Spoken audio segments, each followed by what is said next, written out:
natutunaw yung paa ko!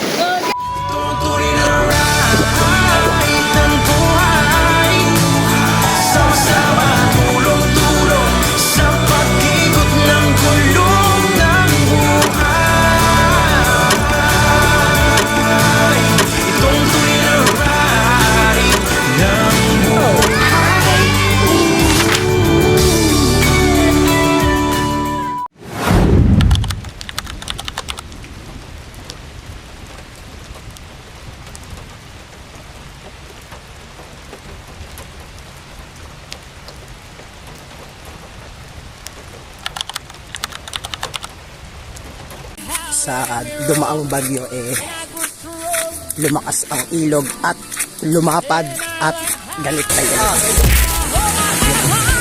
Nangalabot na ako!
Nasikan!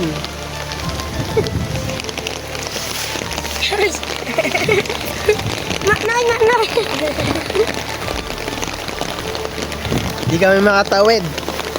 Hanggang dito lang kami. Dito kami sa tambo! Tambo!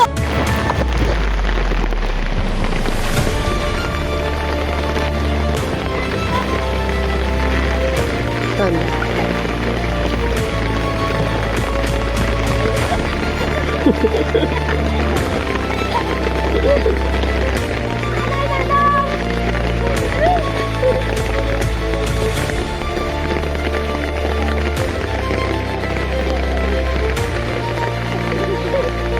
Pansit Canton! Kanyaman, pansit Canton. Isang kalderong pansit Canton para sa aming tanghalian. Wow! Kanin. Ay, tuyo! Kanyaman, tuyo. Patsaka pansit Canton.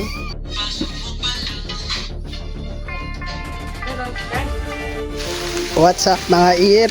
Today ay samahan niyo ako papunta sa Yangka ngayong tag-ulan at gusto kong i-share sa inyo ano ba ang experience ng mga kapatid dito sa sitio tuwing panahon ng tag-ulan. Gaano ka-challenge umuwi at umalis mula sa sitio at galing sa sitio tuwing ganito ang panahon. Kaya ngayong araw samahan niyo kami ng mga bata papunta sa aming sitio habang tag-ulan.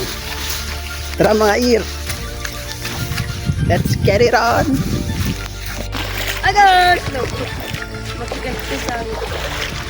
Itong dinadaanan namin ngayon ay normal na daanan lang tuwing hindi tagbagyo o hindi tag-ulan. Pero ngayong sunod-sunod ang malalakas na ulan, dahil sa hanging habagat.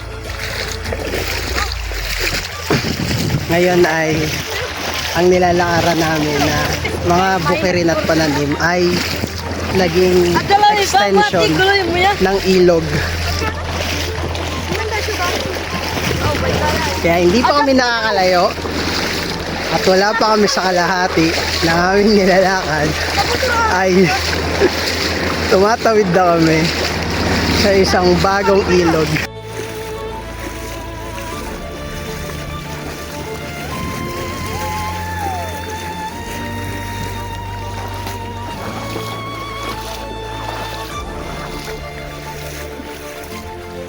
Itong nakikita nyong ilog na yan, ayan, itong nakikita nyong part na matubig, yan yung daanan. Yan, diyan kami naglalakad papunta dito. Pero ngayon, isa siyang ilog at ganun na nangyayari tuwing tag-ulan dahil yung mga daanan dito ay geographically speaking, isa talaga siyang pathway ng ilog. Kaya tuwing dumarating ang tag-ulan at tagbagyo, dito ulit dumadaan yung mga malalakas na puwersa ng tubig, yung mga nadadaanan namin.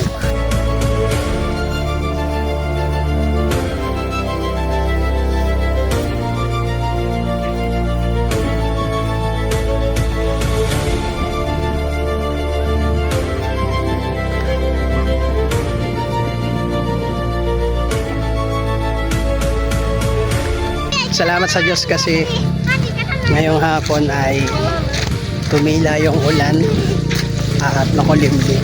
Ang oras ngayon ay 3:00 ng hapon, kaya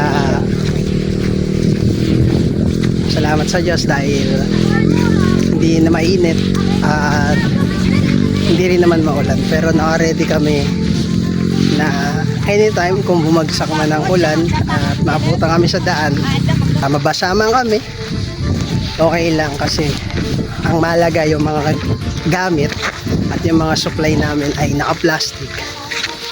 Mairarating namin ng safe sa sitio. Saan tayo dadaan, Aljur?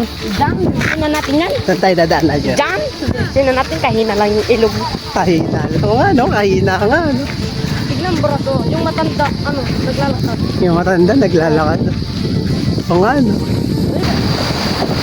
Dito sa kinatatayuan ko, bumababa muna kami pababa para maglakad sa baba. Pero ngayon, ka-level na ng ilog yung parteng taas na to na hindi ko inaasahan. Bakit na dito?